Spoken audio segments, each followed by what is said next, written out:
oyo bomoko ya mboka. Tozana système ya digital momo. Bomoko ya mboka oyo. Bomoko ya mboka. Bomoko ya mboka. Bomoko ya mboka. Bomoko ya mboka. Bomoko ya mboka. Bomoko ya mboka. Bomoko ya mboka. Bomoko ya mboka. Bomoko ya mboka. Bomoko ya mboka. Bomoko ya mboka. Gegembiye okendeli felo soko bongoli mutema te tika ba intimidation na yo wana ya kwangana madesu. Dieu m'a dit, Moïse, ce n'est pas ton temps pour le mariage. Quel est ce Dieu oyo akoki kotika yo? Dieu m'a arrêté. Il m'a arrêté, il m'a dit, j'ai dit à Dieu, Seigneur, c'est quoi le problème? Dieu m'a dit, cette personne n'a pas de problème. Sa famille n'a pas de problème.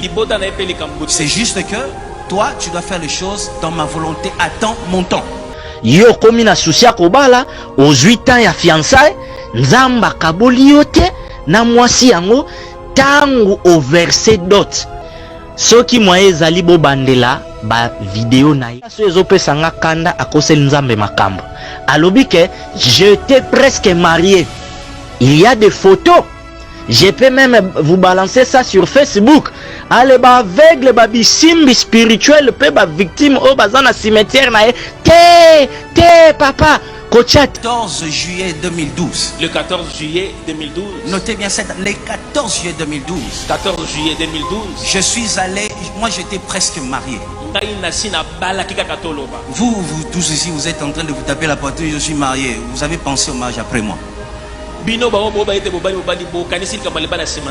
Vous tous, Carlos, Silos, vous avez pensé au mariage après moi. Après moi.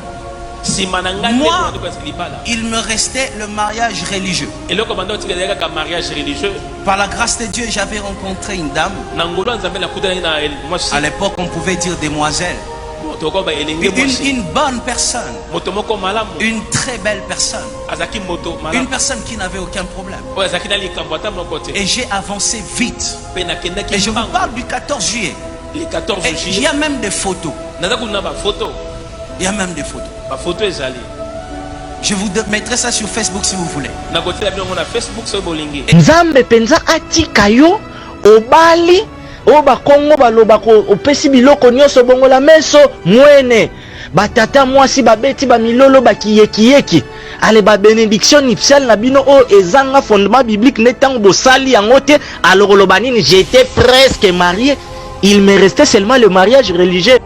Moïse Mbiye abalaka asilisaka makambo nyonso na famille tellement oyoyo alukaka amona chez la fille azwaka yango te ekota zunguluke ba makambo ebele bozongiselanga mbongo libala nanga bosala boye azalukuta Gegembiye bongo na mutema na yo tala tosaka na nzambe te alobi nini la fille n'avait pas de problème ni sa famille nzambe nini yango yo serviteur na ye atiki yo osilisi makambo nyonso na coutumier ale ayebisa yo te eloko nini o ekaboli yo na mwasi wana famille na ye te ye moko pe la fille aza na problème te mama Glody yebisanga est-ce que bato baza bana mikie par là akomi déjà na nkokoso lokola monique mikolo yo banda baliaki nani mwasi ya nani ya oyo yaya fongola kombo kimi Matu Samuel. Donc sikoyo lokola bakoki kolia peniel te a dénoncer ba crime na bango yango yepe sikoyo akomi ko banga ba fuite na ye ebima. Nakangi parenthèse ya makambo peniel na kolobela ngote parce que ça fait mal. Ce n'est pas pour na repesa ye raison po bango mibale ba yebani ba vraie vérité na bango. Mais nga naza na dossier ya Moïse Mbiye bandimi ya cité Bethel bofongola misu Moïse Mbiye n'était pas presque marié ako sabino te na mariage religieux nzamba yebi mariage religieux te asilisaki makambo nyonso na famille.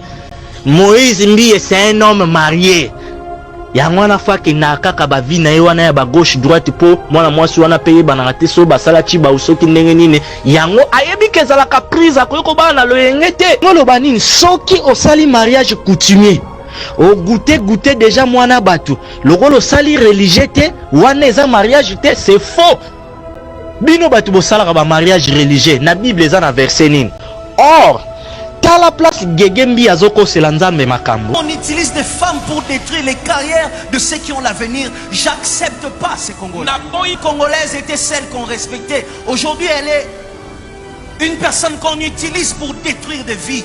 Gegembi ye azana ye yanzambe te. Un autre criminel mususu o amela maki parce que comme on a eu moko ya fentenet atei sur la sanctification, sur le mariage, on dirait na libala na azara na problème te. Un hypocrite, il est pire que Mukuna, que Tiffany Marcelo Tournas. Tala apparence ya Marcelo Tournas azalaka nango lokwa mwana mpate. Mais akangami na batu lokola ba Ivan Castano azo kangama na mutu lokola Blaise Manzambi oyo kindoki na ye na bana na bino ya mikie bi babota milobi bayebi na koloba te mais bayebi yango ke Manzambi azandoki na bino pe famille na ye obokendaka mariage coutumier tata na MBA mais boyebisa mwana bino fale boka tata signal ya caméra comment ko kosa na eloko bopesa importance etumbelo. J'étais presque marié mais Dieu m'avait interdit. Voilà pourquoi je souffre. Mbiye, mutu moko tazalaka contre yo contre ki célibat na yo. Posa na biso ezali oyambula. Oyo bomoko ya mboka. Toza na système ya digital momo. Bomoko ya mboka oyo. Bomoko ya mboka. Bomoko ya mboka. Bomoko ya mboka. Bomoko ya mboka. Bomoko ya mboka. Bomoko ya mboka. Bomoko ya mboka. Bomoko ya mboka. Bomoko ya mboka. Bomoko ya mboka. Bomoko ya mboka.